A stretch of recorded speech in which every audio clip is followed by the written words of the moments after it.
ചിലർ പറയുന്നു 26 വയസ്സിൽ മെനോപോസ്, 22 വയസ്സിൽ മെനോപോസ്, 30 മെനോപോസ്. ചേച്ചി മെനോപോസ് ആണെന്ന് ഡോക്ടർ പറഞ്ഞു. അല്ല മാഡം മെനോപോസ് ആണെന്ന് പറഞ്ഞു. അപ്പം ഞാൻ ചോദിക്കും, പ്രോലോങ്ഡ് പീരീഡ്സ് ഏത് പ്രായത്തിൽ വന്നിട്ടുണ്ട്? പ്രോലോങ്ഡ് പീരീഡ്സ് ഞങ്ങൾക്ക് വന്നിട്ടുണ്ട്. എന്നിട്ട് എന്ത് ചെയ്തു? അതിന് മരുന്ന് കഴിച്ചു. ഓക്കെ, നമുക്ക് IVF എന്ന് പറയുന്ന ഒരു ഓപ്ഷൻ, IVF എന്ന് പറഞ്ഞ ഒരു ഓപ്ഷനിലേക്ക് ഒരാൾ പോകുവാണ്. അപ്പോൾ പോകുന്നതിന് മുമ്പ് അവർ ചിന്തിക്കണ്ടേ, IVF എന്ന് പറയുന്ന ട്രീറ്റ്മെൻറ്റ് 100 ഇഞ്ചക്ഷൻ വരെ എടുത്ത് 4 IVF ഫെയിലിയർ ആയവരും നമ്മുടെ പ്ലാനിലൊക്കെ വരും. അതെന്തിനാന്ന് അവർ പറഞ്ഞത് എന്നാന്ന് പറയും, ഞങ്ങൾക്ക് കുഞ്ഞുണ്ടാകണ്ട, ഞങ്ങൾക്ക് കുഞ്ഞും വേണ്ട, ഒന്നും വേണ്ട മാഡം, ഈ വന്ന ബുദ്ധിമുട്ടുകളൊക്കെ ഒന്ന് എങ്ങനെയെങ്കിലും ഒന്ന് ഒഴിപ്പിച്ചു തരാമോ ശരീരത്തിൽ. ബ്രസ്റ്റിൽ ഫുൾ ലംസ് ആണ്, യൂട്രസ് മൊത്തം ഡാമേജ്ഡ് ആണ് എന്ന് പറഞ്ഞാൽ ഓവറിയൊക്കെ ഓവർ സ്റ്റിമുലേറ്റഡ് ആണ്. ട്രീറ്റ്മെൻറ്റിന് വേണ്ടിയിട്ട് സ്റ്റിമുലേറ്റ് ചെയ്തിട്ട് ഈ ഓവറി എല്ലാം ചുരുങ്ങിപ്പോയി. ഈസ്ട്രജൻ ഡോമിനൻസ് സ്ത്രീകൾക്ക് വലിയ അപകടമുള്ള കാര്യമാണ്. ക്യാൻസർ കോസിങ് കാരണമാണ് ഈസ്ട്രജൻ ഡോമിനൻസ്. പിന്നെ ഒരു കുട്ടി എന്നെ വിളിച്ച് ഒരു ദിവസം ഭയങ്കര കരച്ചിൽ, ഫോൺ വിളിച്ചതും ഇങ്ങനെ വിങ്ങിപ്പൊട്ടിയിരിക്കുകയാണ്. അപ്പോൾ ചോദിക്കുമ്പം മാഡം എനിക്കിങ്ങനെ കുട്ടി IVF പറഞ്ഞിരിക്കുന്നത് എല്ലാം ചോദിച്ചു വരുമ്പോഴത്തേക്കിന് പ്രോലാക്റ്റിൻ കൂടുതലാണ്. ഇവർക്ക് കൃത്യമായ ഭക്ഷണപഥ്യം വേണം. ഇവർ ഈ പറഞ്ഞ പോലെ നമ്മുടെ ചെറുപയർ, ജീരകം, ഉലുവ, എള്ള്, ഇങ്ങനെ കുറേ സാധനങ്ങൾ ഇവർ തൊടുക പോലും ചെയ്യാൻ പറ്റാത്തവർ. എനിക്ക് സങ്കടം തോന്നിയ ആഴ്ച ഒരു ഡോക്ടറും ഇത് ഇവരോട് പറഞ്ഞു കൊടുത്തിട്ടില്ല. ഒരാണ് രണ്ട് സുഹൃത്തുക്കൾ തമ്മിൽ കാണുമ്പം കുട്ടികളില്ല, അതെനിക്ക് ഇന്ന പ്രശ്നം ഉണ്ടെന്ന് ചിലപ്പോൾ അവർ പറഞ്ഞു എന്ന് വരില്ല. അത് അവരുടെ ഒരു ആൺ എന്നുള്ള അവരുടെ ഇതിനെ തന്നെ, അവർക്കൊരു സ്പേം ഇല്ല എന്ന് പറയുന്നതേ ചിലപ്പോൾ അത്രയ്ക്ക് അങ്ങോട്ട് അത് ഡിസ്ക്ലോസ് ചെയ്യാൻ പറ്റിയെന്ന് വരില്ല. അത് ഓപ്പൺലി എവിടെയും പോയി പറയാനും അവർക്ക് പറ്റിയെന്ന് വരില്ല. അപ്പോൾ ഈ സ്ത്രീകൾ എന്നോട് പറയും, ചേച്ചി ഇതിപ്പോൾ ഇതാണ്, ഇങ്ങനൊരു വ്യത്യാസമാണെന്ന് പറയും. അപ്പോൾ അതുകൊണ്ട് എനിക്ക് 10 വർഷം മുമ്പ് ഞാൻ സീറോ സ്പേമാന്ന് പറഞ്ഞ് കുട്ടികൾ ഉണ്ടാവില്ല. നമ്മുടെ കഴിഞ്ഞ ഇൻ്റർവ്യൂവിന് ഞാൻ പറഞ്ഞില്ല, അവർ റീസെൻ്റ്ലി പ്രഗ്നൻ്റ് ആയല്ലോ, 10 വർഷം കഴിഞ്ഞു. അതായത് കുട്ടികൾ ഉണ്ടാവില്ല എന്ന് പറഞ്ഞ് എടപ്പാൾ ഒരു ഹോസ്പിറ്റലിൽ നിന്ന് വിട്ടവർ ഇപ്പം ഈ റീസെൻ്റ്ലി പ്രഗ്നൻ്റ് ആയെന്ന് ഞാൻ അറിഞ്ഞു. നമ്മുടെ ലൈഫ് നെറ്റിൻ്റെ തന്നെ ഇൻ്റർവ്യൂ കണ്ടിട്ട് ഒരുപാട് മെസ്സേജ് വന്ന് കിടക്കുകയല്ലേ. അപ്പോൾ എനിക്ക് വായിക്കാൻ പറ്റാതില്ല. പക്ഷേ ഒരു മെസ്സേജ് ഞാൻ നോക്കുമ്പം നീണ്ട ഒരു മെസ്സേജാണ് വാട്സപ്പിൽ. ഞാനിങ്ങനെ നോക്കുമ്പോഴത്തേക്കിനെ ഒരു SLE പേഷ്യൻ്റാണ്, ഈ ഓട്ടോ ഇമ്മ്യൂൺ ഡിസീസാണ്. അപ്പം എനിക്കത് കണ്ടപ്പോൾ ഭയങ്കര സങ്കടം തോന്നി. ഞാനത് മുഴുവൻ വായിച്ചു. ഞാനപ്പോൾ തന്നെ ആ കുട്ടിയെ വിളിച്ചു. അപ്പോൾ അതൊട്ടും എക്സ്പെക്റ്റ് ചെയ്തിട്ടില്ല നമ്മൾ വിളിക്കും. അപ്പം ഞാൻ വിളിച്ച് സംസാരിക്കാൻ തുടങ്ങി. ശരിക്കും എനിക്ക് തോന്നുന്നു അന്ന് തൊട്ട് ഞാനും അവളും അവളുടെ രോഗത്തെ ഓരോ ദിവസവും അസസ് ചെയ്ത് ഡയറ്റ് ചേഞ്ച് ചെയ്ത് കൊടുത്തുകൊണ്ടിരിക്കുക. അത്ഭുതമാണ് രമ്യ, ഞാൻ 27 ദിവസം കഴിഞ്ഞ് അവളുടെ സ്കിന്നിന് വന്ന മാറ്റം വിശ്വസിക്കാൻ പറ്റില്ല നമുക്ക്. ഞാൻ രാത്രി ഇവരോട് ചോദിച്ചാൽ ഞാൻ ഉറക്കത്തെ ഡയറ്റ് പറയുമായിരുന്നു, ഉറക്കത്തെ ഓരോരുത്തരുടെ കേസ് പറയുമായിരുന്നു. ഞാൻ ഡിസ്റ്റർബ്ഡ് ആയിട്ട് ഞാൻ ആളുടെ എണ്ണം കുറച്ചു. ഞാൻ ഈ കഴിഞ്ഞ മാസം ഈ പറയുന്ന ഏപ്രിൽ 24 കഴിഞ്ഞിട്ട് ഒരാളുടെ ഇങ്ങനെയുള്ള കേസുകൾ സംസാരിച്ചിട്ടുണ്ട്. ഞാൻ കൊടുക്കുന്നത് ഒരാളുമായിട്ട് സംസാരിക്കാൻ കൊടുക്കുന്നത് ഞാൻ എടുത്തിട്ടില്ല. 5-ാം തീയതി വരെ ഞാൻ ആരുമായിട്ടും അങ്ങനെ കമ്മ്യൂണിക്കേറ്റ് ഇല്ല. ബിക്കോസ് അത് എനിക്കുണ്ടാക്കിയ പ്രഷറുണ്ട്. ഇന്നലെ എന്നെ ഒരു ലേഡി വിളിച്ചു, അവരുടെ കുട്ടിക്ക് മുടിയില്ല മാഡം, ഇത് പരിഹരിക്കണം. അപ്പം കേൾക്കുമ്പോൾ തമാശയായിട്ട് തോന്നും അല്ലേ. എൻ്റെ മോൾക്ക് 7 വയസ്സേ ഉള്ളൂ, മുടിയുടെ തലയുടെ ഫ്രണ്ട് നിരയിലും മുടിയില്ല. അപ്പം മാഡം ഞാനിങ്ങനെ ആയുർവേദ മരുന്നൊക്കെ ഉണ്ടാക്കുന്ന, അപ്പം എനിക്ക് എന്തെങ്കിലും ഒരു വഴി പറഞ്ഞു തരാമോ എന്ന് ചോദിച്ചു. ഒറ്റ ചോദ്യം ഞാൻ ചോദിച്ചുള്ളൂ, നിങ്ങളുടെ പ്രഗ്നൻസി നോർമൽ ആയിരുന്നോ അതോ ഇതാണോ, മീൻസ് നിങ്ങളുടെ കോംപ്ലിക്കേഷൻസ്, പ്രഗ്നൻസി എങ്ങനെയാണ്, ഏത് ഏജിലാണ്? ഓക്കെ, എനിക്ക് 2 ആൺകുട്ടികളായിരുന്നു. 3ാമത് ഈ മോളെ ഞാൻ ശരിക്കും സ്റ്റെറിലൈസ് ചെയ്തിട്ട് പിന്നെ ഞാൻ റീ ചെയ്തിട്ട് ആയതാണെന്ന് പറഞ്ഞു. ശരി, അപ്പം എന്ത് മരുന്ന് കഴിച്ചു? 3 മാസം അബോർഷൻ ആകാതിരിക്കാൻ മരുന്ന് കഴിച്ചു. അപ്പം ഇനി മോളുടെ മുടിയുടെ പോക്കിനെ കുറിച്ച് ഇനി കൂടുതലൊന്നും ആലോചിക്കേണ്ട, അത് തന്നെയാണ് കാരണം. ഫ്രൂട്ട്സും വെജിറ്റബിൾസും ഒക്കെ കൂടുതൽ കൊടുത്തോണ്ടുള്ള ഇത് ചെയ്യാൻ പറഞ്ഞു. എൻ്റെ ഡയറ്റ് വീഗനാ, പാലും മുട്ടയില്ല, ഇറച്ചിയും മീനും ഇല്ല, ഒന്നുമില്ല. എന്നോട് ചിലർ മുട്ട, ഒരു മുട്ടയും വേണ്ട മാഡം, പ്രോട്ടീനൊക്കെ ഞാൻ വേറെ തരാമെന്ന് പറഞ്ഞു. ലിവർ പെർഫെക്റ്റ് ആയിട്ട് വെച്ചാൽ ഒക്കെ എല്ലാ ഓർഗനും വൃത്തിയായിട്ട് ഓടിക്കുള്ളൂ. സിനിമ സ്വപ്നം കാണുന്നവർക്ക് ചാവറ ഫിലിം സ്കൂൾ, കൊച്ചി. ഇന്നലെ എന്നെ ഒരു ലേഡി വിളിച്ചു, അവരുടെ കുട്ടിക്ക് മുടിയില്ല മാഡം, ഇത് പരിഹരിക്കണം. അപ്പം കേൾക്കുമ്പോൾ തമാശയായിട്ട് തോന്നും അല്ലേ. എൻ്റെ മോൾക്ക് 7 വയസ്സേ ഉള്ളൂ, മുടിയുടെ തലയുടെ ഫ്രണ്ട് നിരയിലും മുടിയില്ല. അപ്പം മാഡം ഞാനിങ്ങനെ ആയുർവേദ മരുന്നൊക്കെ ഉണ്ടാക്കുന്ന, അപ്പം എനിക്ക് എന്തെങ്കിലും ഒരു വഴി പറഞ്ഞു തരാമോ എന്ന് ചോദിച്ചു. ഞാൻ എല്ലാവരോടും 1-2 ചോദ്യങ്ങളോ ചോദിക്കും, അതിൽ കറക്റ്റ് ഉത്തരം കിട്ടും എനിക്ക്.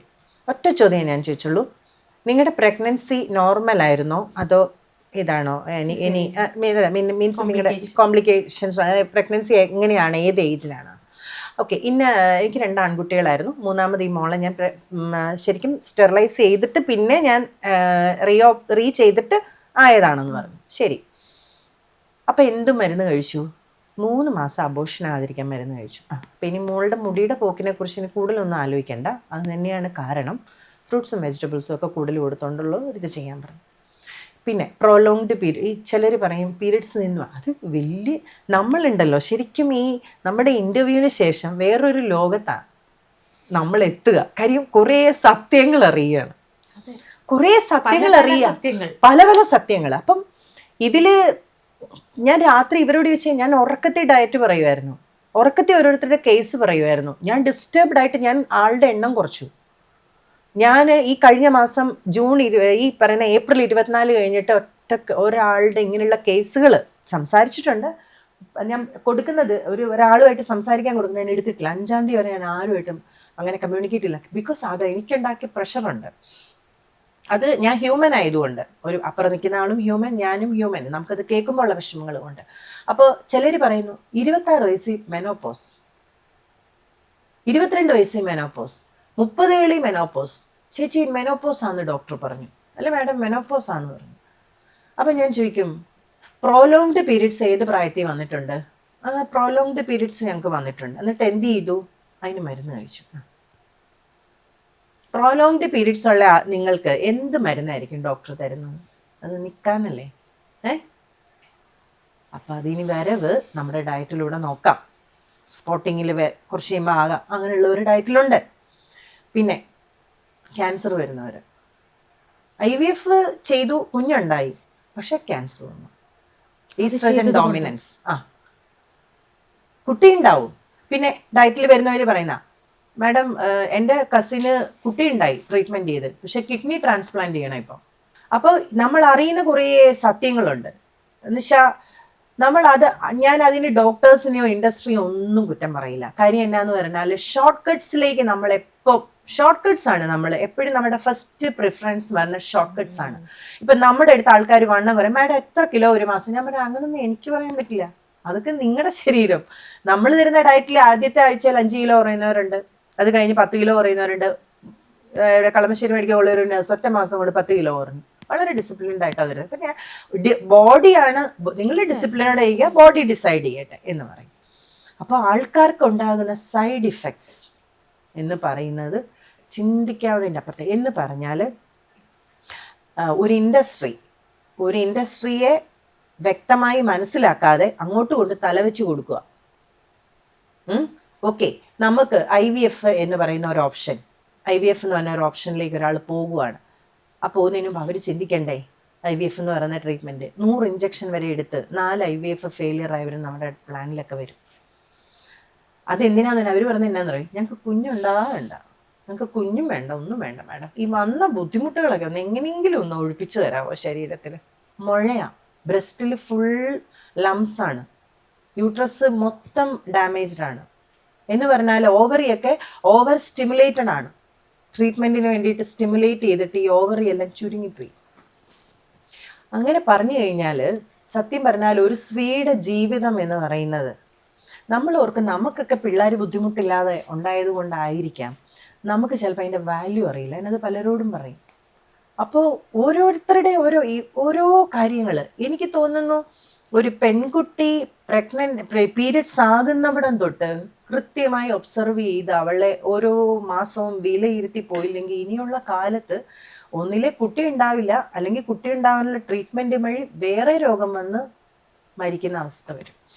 അപ്പോൾ അറിയുന്ന സത്യങ്ങൾ എന്ന് പറയുന്നത് വലിയ സങ്കടം ഉണ്ടാക്കുന്നതാണ്. അതിനെ കുറേ പേരെങ്കിലും മാറ്റി ഒരു രീതിയിലേക്ക് കൊണ്ടുവരാൻ പറ്റും എന്നുള്ളത് വിചാരിക്കണം. അവിടെയാണ് രമ്യ ചോദിച്ചത് ചേച്ചിക്ക് എങ്ങനെയാണ് ഇത് ഓരോരുത്തരെയും ചോദിക്കാൻ പോകുന്നത്.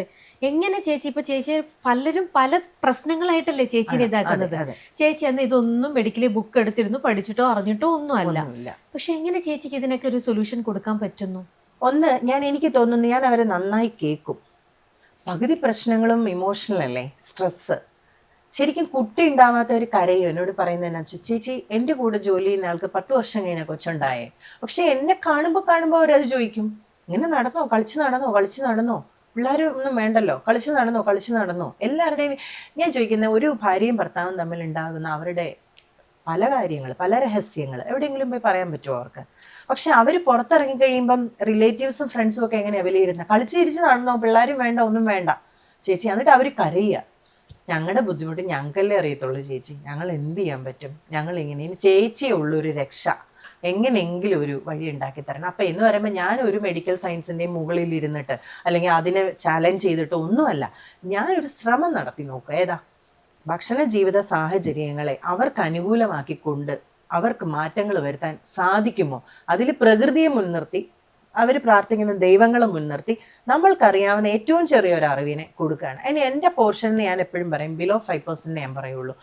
ആർക്കും ആദ്യമേ വാക്ക് കൊടുക്കില്ല. ഇല്ല. അല്ല, അങ്ങനെ ചിലർ ചോദിക്കും മാമിൻ്റെ ഡയറ്റിൽ മാം എത്ര പെർസെൻറ്റേജ്? ഞാൻ 100% പറയും. ആ ഒരു കോൺഫിഡൻസ് കൊടുക്കും. I M so confident, 100%. പക്ഷെ അത് എനിക്ക് തോന്നണം 100% അത് സക്സസ് ആകുമെന്ന്. അത് അവരുടെ റിപ്പോർട്ട്സ് എല്ലാം നോക്കിയിട്ടേ ഉള്ളൂ, അവരുടെ എല്ലാ കാര്യങ്ങളും നോക്കിയിട്ടേ ഉള്ളൂ. അപ്പോൾ എന്നോട് അവർ ചോദിക്കും മാം ഒരു ഇൻഫെർട്ടിലിറ്റി ക്ലിനിക്കിൽ പോയാൽ പോലെ അവർ 40% 45% പറയുള്ളൂ, പക്ഷെ അപ്പം നിങ്ങൾ എങ്ങനെയാണ് 100% പറയുന്നത്? ഞാൻ പറയും ഞാൻ നിങ്ങളെ അതിന് ഒരുക്കിയെടുക്കും. ഞാൻ നിങ്ങളെ അതിനായി ഒരുക്കിയെടുക്കും. എല്ലാവരും അത് ചെയ്തു എന്ന് വരില്ല, പ്രത്യേകിച്ച് ഹോസ്പിറ്റൽസ്. കാര്യം അവരെല്ലാം ക്ലിനിക്കലിയാണ്, അല്ലെങ്കിൽ അവർ നിങ്ങളെ വേറൊരു തരത്തിലാണ് ഒരുക്കിയെടുക്കുന്നത്. ഞാൻ നാച്ചുറലിയാണ്.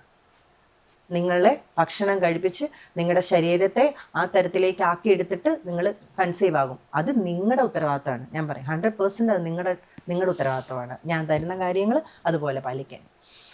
അപ്പം നമ്മുടെ ലൈഫ് നെറ്റിൻ്റെ തന്നെ ഇൻ്റർവ്യൂ കണ്ടിട്ട് ഒരുപാട് മെസ്സേജ് വന്ന് കിടക്കുകയല്ലേ. അപ്പം എനിക്ക് വായിക്കാൻ പറ്റാതില്ല. പക്ഷെ ഒരു മെസ്സേജ് ഞാൻ നോക്കുമ്പം നീണ്ട ഒരു മെസ്സേജാണ് വാട്സപ്പിൽ. ഞാനിങ്ങനെ നോക്കുമ്പോഴത്തേക്കിനെ ഒരു SLE പേഷ്യൻ്റാണ്, ഈ ഓട്ടോ ഇമ്മ്യൂൺ ഡിസീസാണ്. അപ്പം എനിക്കത് കണ്ടപ്പോൾ ഭയങ്കര സങ്കടം തോന്നി. ഞാനത് മുഴുവൻ വായിച്ചു. ഞാനപ്പോൾ തന്നെ ആ കുട്ടിയെ വിളിച്ചു. അപ്പോൾ അതൊട്ടും എക്സ്പെക്ട് ചെയ്തിട്ടില്ല നമ്മൾ വിളിക്കും. അപ്പം ഞാൻ വിളിച്ച് സംസാരിക്കാൻ തുടങ്ങി. ശരിക്കും അന്ന് തൊട്ട് ഞാനും അവളും അവളുടെ രോഗത്തെ ഓരോ ദിവസവും അസസ് ചെയ്ത് ഡയറ്റ് ചേഞ്ച് ചെയ്ത് കൊടുത്തുകൊണ്ടിരിക്കുക. അത്ഭുതമാണ് രമ്യ. ഞാൻ 27 ദിവസം കഴിഞ്ഞ് അവളുടെ സ്കിന്നിന് വന്ന മാറ്റം വിശ്വസിക്കാൻ പറ്റില്ല നമുക്ക്. അതിപ്പോഴും ഞങ്ങൾ ഞങ്ങളുടെ ആഗ്രഹം എന്നെ നെഗറ്റീവ് ആകുക എന്നുള്ളതാണ്. അപ്പം ഞങ്ങൾ അതിലോട്ട് ഇങ്ങനെ അടുത്തുകൊണ്ടിരിക്കുകയാണ്. ഞങ്ങൾ ജൂണിൽ അത് ടെസ്റ്റ് ചെയ്യും. അതുപോലെ തന്നെ അപ്പം ഇതിപ്പോൾ ലേറ്റൻറ്റ് പോസിറ്റീവ് നെഗറ്റീവ് ആയ പോലെ പ്രഗ്നൻസി പോസിറ്റീവ് ആയ പോലെ ചില നെഗറ്റീവ്സും വേണം, ചില പോസിറ്റീവ് റിസൾട്ട്സും വേണം. അപ്പോൾ അവൾ അതിലേക്ക് ഒരുങ്ങുകയാണ്. അപ്പം ഞാൻ 2 ദിവസം അവൾ എനിക്ക് മെസ്സേജ് ഇട്ട് ഞാൻ പോമഗ്രാനൈറ്റ് കൂടുതലായിട്ട് എടുക്കാൻ തുടങ്ങി. ആൻറ്റി ഓക്സിഡൻസ് ഇവർക്ക് ആവശ്യമാണ്. പക്ഷെ വേറൊരു പ്രശ്നം, ഇവർ ഇമ്മ്യൂണോ സപ്രസൻസ് കഴിക്കുന്നുണ്ട്, അതിൻ്റെതായ ചില ബുദ്ധിമുട്ടുകൾ വരും. അപ്പോൾ ഞാൻ പറയാണ്, ഇതെന്നു വെച്ചാൽ കുറേ മനുഷ്യരുടെ കൂടെ എന്നെ സ്നേഹിക്കുന്ന, എന്നെ ഇഷ്ടപ്പെടുന്ന ചേച്ചിയായിട്ടോ അമ്മയായിട്ടോ അങ്ങനെയുള്ളവരുടെ കൂടെ ഇപ്പൊ ഒരു യാത്ര തുടങ്ങിയിട്ട് നമ്മുടെ ലൈഫിനെ ഇന്റർവ്യൂ തൊട്ട് അങ്ങനെ എൻ്റെ ജീവിതം രാവിലെ തുടങ്ങുന്നതും രാത്രിയിൽ അവസാനിക്കും. എന്താന്ന് വെച്ചാൽ രസാ. കാര്യം ഞാനിവിടെ രാവിലെ എണീക്കുമ്പോഴത്തേക്കിന് അവിടുത്തെ എന്താ പറയാ സമയം മാറ്റമാണല്ലോ. ഇവിടെ വൈകുന്നേരം ആകുമ്പോൾ അവിടെ നേരം വെളുക്കും. അപ്പം ഞാൻ ഏത് സമയവും എല്ലാ രാജ്യത്തുള്ള ടൈം സോണിലുള്ളവരുമായിട്ട് സംസാരിച്ചു കണക്റ്റഡ് ആണ്. എനിക്ക് പിന്നെ ഒരു ബ്ലെസ്സിങ് വന്നതില്ല. എന്താണെന്ന് വെച്ചാൽ രമ്യ, അവർക്കെല്ലാം ഒട്ടുമിക്കവരും നഴ്സസ് ആയതുകൊണ്ട് അവർക്കെല്ലാം ഒരു അസസ്മെന്റിനുള്ള ഒരു ഇതും കൂടെ ഉണ്ടല്ലോ. അവർക്ക് തന്നെ ഇപ്പൊ ഒരു മെഡിസിൻ എന്തെങ്കിലും ഒരു എമർജൻസി വേണേലും അവർക്ക് പക്ഷെ ദൈവാനുഗ്രഹം കൊണ്ട്, ഭാഗ്യം കണ്ട് അങ്ങനെ ഒരു അവസ്ഥ ആർക്കും വന്നിട്ടില്ല. ഞാൻ അവരെ വളരെ അതിലേക്ക് ഞാൻ കൊണ്ടുവരും. ഒരു ക്രിട്ടിക്കൽ സ്റ്റേജും നിങ്ങൾക്ക് വരില്ല, അങ്ങനെ ചെയ്യില്ല. അങ്ങനെ ഒരു വളരെ ക്രിട്ടിക്കൽ ആയിട്ടുള്ളവരൊന്നും വന്നാൽ ഞാൻ ഇടിക്കില്ല. പിന്നെ ക്ഷമയുള്ളവരുമായിരിക്കണം. ഇപ്പൊ 2 ക്യാൻസർ സർവൈവേഴ്സ് വന്നിട്ടുണ്ട്, പ്രഗ്നന്റ് ആവാൻ വേണ്ടിയിട്ടാണ്. ഒരാൾ എൻഡോമെട്രിയം ക്യാൻസർ ആയിരുന്നു, അതിപ്പം നെഗറ്റീവ് ആയിട്ടുണ്ട് ബയോപ്സി. അപ്പോൾ അവരിപ്പം വന്നിട്ടുണ്ട്, കാനഡയിലാണ്. വേറൊരു ഗൾഫിലുള്ളവരും വന്നിട്ട് തൈറോയ്ഡ് റിമൂവൽ കഴിഞ്ഞു. അപ്പം ഇവരെല്ലാം ഞെട്ടിപ്പിക്കുന്ന ഒരു കാര്യം ഞാൻ പറയാം, പിള്ളേരൊക്കെ ഇത് കേൾക്കുമ്പോൾ പേടിക്കും. ഇവരെല്ലാവരും ഇവരുടെ ചെറുപ്പം തൊട്ടുള്ള ഇതില്ലേ പീരിയഡ്സിലെ എല്ലാ മാസവും മരുന്ന് കഴിച്ചവർ, വേദനയ്ക്ക് മെറ്റ്ഫോമിൻ കഴിച്ചവർ, പിന്നെ പാരസെറ്റമോൾ കഴിച്ചവർ, പല പല പല മരുന്നുകൾ കഴിച്ചവരാണ്. പിന്നെ വേറൊരു കാര്യം എന്ന് വെച്ചാൽ പലരുടെയും റിപ്പോർട്ടൊക്കെ നോക്കുമ്പോൾ നമ്മൾ ഞെട്ടിപ്പോവും.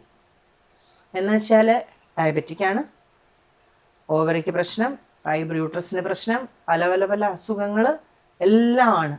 പ്രായം നോക്കുക. അപ്പം നമ്മളിതെല്ലാം നോക്കിയിട്ട് ഒന്ന് പ്രായത്തിലോട്ട് കണ്ടുപിടിക്കുമ്പോൾ 26 വയസ്സ് അല്ലെങ്കിൽ 32 വയസ്സ്. അപ്പോൾ ഇവരോടെല്ലാം ഞാൻ പറയും, ഈ പഠിക്കുന്ന കാലത്ത് ഹോസ്റ്റലിൽ പോയി നിന്ന് ഭക്ഷണം നല്ലതൊന്നും കിട്ടിയില്ലെങ്കിൽ പുറത്തുമൊക്കെ പോയി ജങ്ക് ഫുഡും ഒക്കെ കഴിച്ച്, പിന്നെ എനിക്ക് തോന്നുന്നു ഇവർക്ക് അങ്ങനെ ഒരു ട്രെയിനിങ് വീട്ടിൽ നിന്നും കിട്ടുന്നില്ല. എല്ലാം ഇഷ്ടമുള്ളതുപോലെ കൊടുക്കുക, കഴിക്കുക, അതായിരിക്കാം.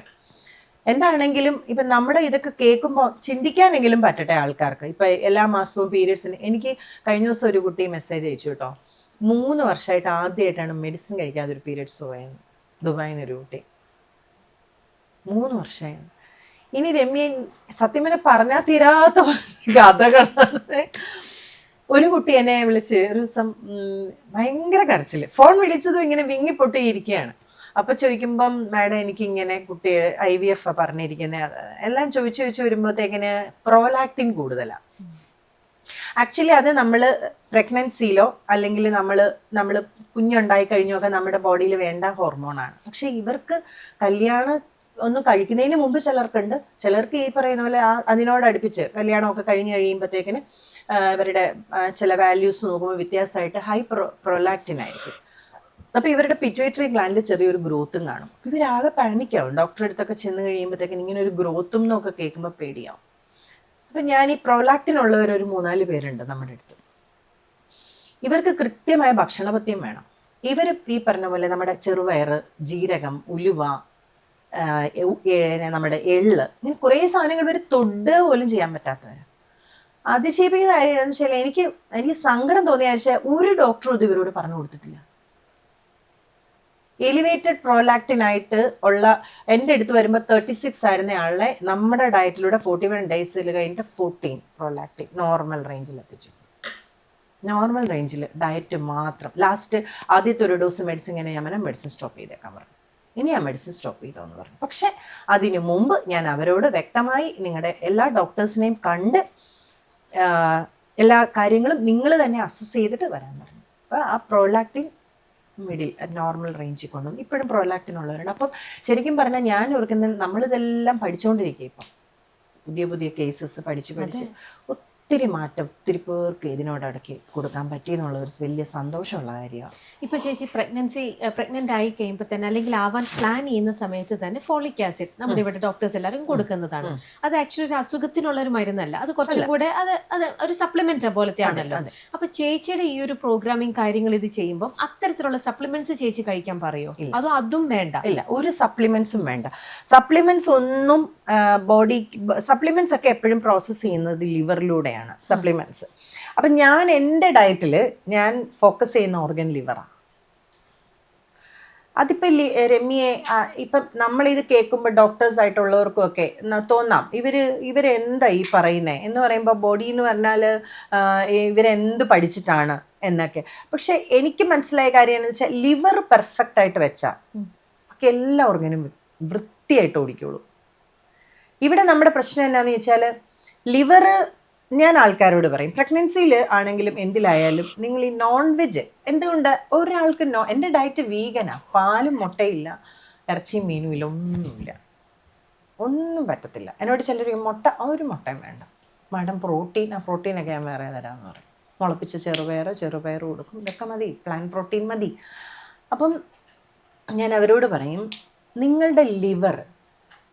നിങ്ങളുടെ ലിവർ പെർഫെക്റ്റ് ആക്കി വെക്കുക. ഒരു വ്യക്തി ആദ്യം ജീവിച്ച് നന്നായി മുന്നോട്ട് പോകണമെന്നാണ്.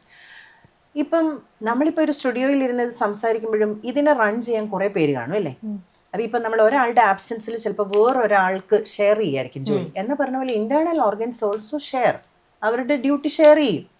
അപ്പോൾ ഒരിടത്ത് ലിവറിൻ്റെ പ്രോസസ്സ് എത്രത്തോളം ഡിലേഡ് ആകുന്നു അല്ലെങ്കിൽ അതിൻ്റെ ഫങ്ഷൻ പൂർത്തിയായിട്ട് അത് ചെയ്യാൻ പറ്റുന്നില്ലെന്നുണ്ടെങ്കിൽ അടുത്ത ഓർഗൻസിനെല്ലാം അതിൻ്റെ ബുദ്ധിമുട്ടുകൾ വരും.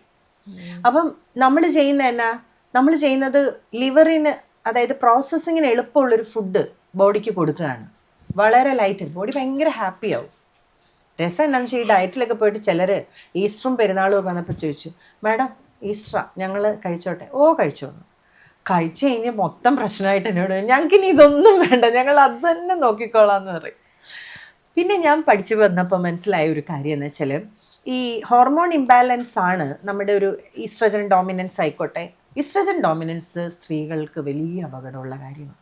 ക്യാൻസർ കോസിങ് കാരണമാണത് ഈസ്ട്രജൻ ഡോമിനൻസ്. പിന്നെ ശരിക്കും നമ്മുടെ ശരീരത്തിൽ ഈസ്ട്രജൻ പ്രൊജസ്ട്രോൺ ഒരു സ്ത്രീയുടെ ജീവിതത്തിൽ പ്രധാനപ്പെട്ട 2 ഹോർമോൺസാണ്. ഈവൻ നമ്മുടെ പ്രഗ്നൻസി പോലും ഈസ്ട്രജൻ ഹൈ വന്നിട്ട് പല പല ഫെസിലിറ്റീസ് ഒരുക്കിയിട്ട് നമ്മുടെ പ്രഗ്നൻസി കഴിയുമ്പോൾ ഫോളിങ് ഡൗൺ ആണ്. എല്ലാ ഹോർമോൺസും അങ്ങനെയാണ്. അപ്പം നമ്മുടെ സിസ്റ്റം ശരിയാണെങ്കിൽ ഈ ഹോർമോൺസ് എല്ലാം നമ്മുടെ ശരീരത്തിൽ ആവശ്യമുള്ളപ്പോൾ പ്രവർത്തിക്കും. ആവശ്യം കഴിയുമ്പോൾ അവർ അതിനെ ലോ ആക്കി നാച്ചുറലി കൊണ്ടുപോകും. പക്ഷേ നമ്മൾ എപ്പോഴെങ്കിലും സപ്ലിമെൻറ്റ്സ് കഴിക്കുകയോ ഈസ്ട്രജനെ പിന്നെ ഡോമിനൻസ് ഉണ്ടാക്കുന്ന തരത്തിലുള്ള ഭക്ഷണം, മേക്കപ്പുകൾ, നമ്മൾ പല കാര്യങ്ങൾ ചെയ്യുമല്ലോ. ഈ നമ്മുടെ എൻഡോക്രൈൻ റിസപ്റ്റേഴ്സ് ആയിട്ടുള്ള കാര്യങ്ങൾ ചെയ്യുന്നു, ഡയബറ്റിക്കിന് മരുന്ന് കഴിക്കുന്നു, അല്ലെങ്കിൽ നമ്മൾ ഒബിസിറ്റി കാരണം ഇങ്ങനെയെല്ലാം വന്നു കഴിയുമ്പോഴത്തേക്കിന് നമുക്കുണ്ടാകുന്ന ഹോർമോണൽ ഇംബാലൻസസ് മൊത്തം നമ്മുടെ ബ്ലഡ് സ്ട്രീമിൽ കിടക്കും. അപ്പോൾ അങ്ങനെ ബ്ലഡ് സ്ട്രീമിൽ ഹോർമോൺസ് എക്സസ് ആയി കിടക്കുന്നതിനെ ബോഡി നീക്കം ചെയ്യണമെന്നുണ്ടെങ്കിൽ ഒരേ ഒരു വഴി ലിവറിലൂടെയുള്ളൂ.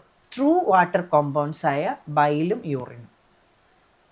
അതിന് ലിവറിനെ പണി എടുപ്പിക്കണമെങ്കിൽ ലിവറിന് പറഞ്ഞ പോലെ നമ്മൾ ലോ ആയിട്ടുള്ള ഡൈജഷന് പറ്റുന്ന ഫുഡ് കൊടുത്ത് അതിനെ ആ രീതിയിലേക്ക് സെറ്റ് ചെയ്യുക എന്നുള്ള. അത് രസം എന്ന് വെച്ചാൽ നമ്മളിങ്ങനെ തലോടിയാൽ തന്നെ ഒന്ന് വഴങ്ങിത്തരുന്ന ഒരു ഓർഗനാണ് ലിവർ. റീജനറേറ്റ് ചെയ്യുന്ന ഒരു ഓർഗനാണല്ലോ.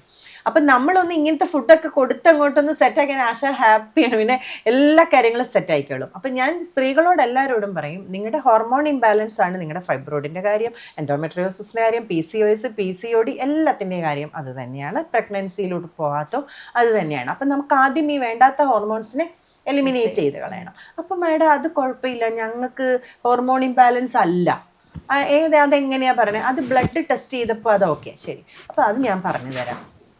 അതായത് നിങ്ങളുടെ ബോഡിയിൽ യൂസ്ഡ് ഹോർമോൺസ് ഉണ്ടാവും, നിങ്ങളുടെ ബ്ലഡ് സ്ട്രീമിൽ അത് കാണും.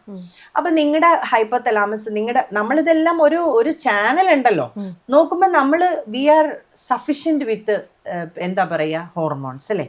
പക്ഷേ ഈ കിടക്കുന്നത് ഇന്നാക്റ്റീവാണ്, ഉപയോഗം കഴിഞ്ഞതാണ്, അല്ലെ ഉപയോഗശൂന്യമാണ്, കഴിവില്ലാത്തതാണ്, അല്ലെ പൂർണ്ണ വളർച്ച എത്താത്തതാണ്. റെഡ് ബ്ലഡ് സെൽസിനാണേലും വളർച്ച എത്താത്തതായിരിക്കാം. അപ്പൊ ഇതിനെ കണ്ടിട്ടാണ് ഇത് പുതിയത് വരാത്തത്. ഇവിടെ ഇഷ്ടം പോലെ കിടക്കില്ലേ, നിങ്ങൾ ചെക്ക് ചെയ്യുമ്പോഴും ഇത് ശരിയാണ്, ഇതൊക്കെ ഉണ്ട്, ഹോർമോൺസ് നോർമലാണ്. പക്ഷേ നമ്മൾ ഈ ഉപയോഗമില്ലാത്തതിനെ അല്ലെ ഉപയോഗം കഴിഞ്ഞതിനെ ലിവർ പ്രോസസ്സ് ചെയ്ത് കളഞ്ഞു കഴിയുമ്പോൾ പുതിയ ആൾക്കാർ വരും. പുതിയ ആൾക്കാർ വന്നിട്ട് നിങ്ങൾ പ്രഗ്നൻ്റ്. അതുകൊണ്ടാണ് ഈ ഡയറ്റ് പ്ലാനിലേക്ക് വന്നിട്ട് എക്സ്പെക്റ്റ് ചെയ്യാതിരിക്കുമ്പോൾ തന്നെ അവർ ചിലപ്പോൾ ഇത് സ്റ്റാർട്ട് ചെയ്ത് കുറച്ച് കഴിയുമ്പോൾ തന്നെ അവരെത്രത്തോളം അതിൽ ഡിസിപ്ലിനും കൺസിസ്റ്റൻസിയും ട്രസ്റ്റും കൊടുക്കുന്നോ അത്ര വേഗം ഇവർ അതിലെ 45-ലും 41-ലും എല്ലാം ആൾക്കാർ പ്രഗ്നൻ്റ് ആകുന്നത്. കാര്യം ആ ചേഞ്ച് അങ്ങോട്ട് വരുത്തി കഴിയുമ്പോൾ തന്നെ ലിവർ വേണ്ടാത്ത കാര്യങ്ങളിലെ കളഞ്ഞുണ്ട്. പക്ഷേ നമ്മളൊരു ഡോക്ടറെ അടുത്ത് അവർ പോയി കഴിഞ്ഞാൽ അവരെന്ത് ചെയ്യുന്നു വെച്ചാൽ ഈസ്ട്രജൻ ഡോമിനൻസ് വരുമ്പോൾ പ്രൊജസ്ട്രോൺ കൊടുക്കും. അവസാനം ഈ പ്രൊജസ്ട്രോൺ ഒരിക്കലും ഇതിനെ എലിമിനേറ്റ് ചെയ്യില്ല, ഇറ്റ് വിൽ മാനേജ്, അതിൻ്റെ ബുദ്ധിമുട്ടുകളെ മാനേജ് ചെയ്തേ ഉള്ളൂ. അപ്പോൾ ഇത് രണ്ടും എക്സസ് ആകും. അപ്പോൾ ഇന്ന് സ്ത്രീകൾക്ക് നമ്മൾ പേടിക്കുന്ന ക്യാൻസർ ഏതാ? ബ്രസ്റ്റ് ക്യാൻസർ, യൂട്രസിൻ്റെ ക്യാൻസർ, ഇങ്ങനെയുള്ള എല്ലാ ക്യാൻസറിൻ്റെയും അടിസ്ഥാനം എന്ന് പറയുന്നത് ഭക്ഷണ ജീവിത രീതി തന്നെയാണ്. ആ ഹോർമോൺ ഇംബാലൻസിനെ നിങ്ങൾ ഫുഡിലൂടെ തന്നെ നിങ്ങൾ മാനേജ് ചെയ്ത് കഴിഞ്ഞാൽ നിങ്ങൾക്ക് സുഖമായി. ഈ മെനോപോസ് എന്നൊക്കെ പറഞ്ഞാൽ ഇപ്പോൾ പെരി മെനോപോസ് പല സെക്ഷൻ ആക്കിയില്ലേ, ഇതിലേക്ക് ഒന്നും നിങ്ങൾക്ക് ബുദ്ധിമുട്ടുകളില്ലാതെ സഞ്ചരിച്ച് നിങ്ങളുടെ വാർദ്ധക്യമൊക്കെ സുഖമായി അനുഭവിച്ചു പോകാവുന്ന ഒരു രീതിയുണ്ട്. പക്ഷേ വളരെ ചെറുപ്പം തൊട്ടേ നമ്മൾ പെൺകുട്ടികളെ ഭക്ഷണത്തെക്കുറിച്ചും ജീവിത രീതിയെക്കുറിച്ചും എല്ലാം പറഞ്ഞ് പഠിപ്പിച്ച് പോകണം. അത് വളരെ അത്യാവശ്യമായി മാറിയിരിക്കുകയാണ് ഇപ്പോൾ. കാര്യം ഒന്നിനെക്കുറിച്ച് ഒന്നും അറിയില്ല. എനിക്ക് അതിശയം നേഴ്സസിന് പോലും ഒന്നും അറിയില്ല. നിങ്ങൾ നേഴ്സല്ല, അയ്യോ ഈ പറയുന്ന കാര്യം ഞങ്ങൾക്കറിയത്തില്ല ചേച്ചി എന്ന് പറയും. ചേച്ചി ഇപ്പോൾ പറഞ്ഞു പോയപ്പോൾ ചോദിക്കട്ടെ, സ്ത്രീകൾക്കാണോ അപ്പോൾ ചേച്ചി ഇപ്പോൾ കാണുന്നതിൽ കൂടുതലും ഇത്തരത്തിലുള്ള ഇൻഫെർട്ടിലിറ്റിയിലേക്ക് വരുമ്പം കാണുന്നത്, അതോ പുരുഷന്മാർക്കും അതേപോലെ? പുരുഷന്മാർക്കുണ്ട് അസൂസ്പെമിയ, അല്ലെങ്കിൽ അതൊരു വല്ലാത്ത അവസ്ഥയാണ്. സ്ത്രീകളുടെ എന്ന് പറയുമ്പോൾ എനിക്ക് തോന്നുന്നത് കുറച്ചുകൂടെ എക്സ്പോസ്ഡ് ആണ്.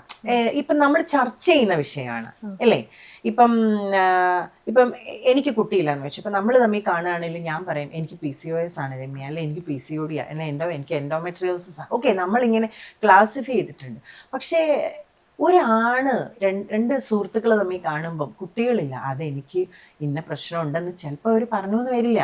അത് അവരുടെ ഒരു ഒരു ആൺ എന്നുള്ള അവരുടെ ഇതിനെ തന്നെ അവർക്ക് ഒരു സ്പേം ഇല്ല എന്ന് പറയുന്നതേ ചിലപ്പോൾ അത്രയ്ക്ക് അങ്ങോട്ട് അത് ഡിസ്ക്ലോസ് ചെയ്യാൻ പറ്റിയെന്ന് വരില്ല. അത് ഓപ്പൺലി എവിടെയും പോയി പറയാനും അവർക്ക് പറ്റിയെന്ന് വരില്ല. അപ്പൊ ഈ സ്ത്രീകൾ എന്നോട് പറയും, ചേച്ചി ഇത് ഈ പുള്ളിക്ക് ഇങ്ങനെയാണെന്ന് ഞങ്ങൾ എങ്ങനെ പറയും, ഞങ്ങൾ എവിടെയെങ്കിലും ചെയ്ത് പറയാൻ പറ്റുമോ ഞങ്ങൾക്ക് എന്ന് പറയും.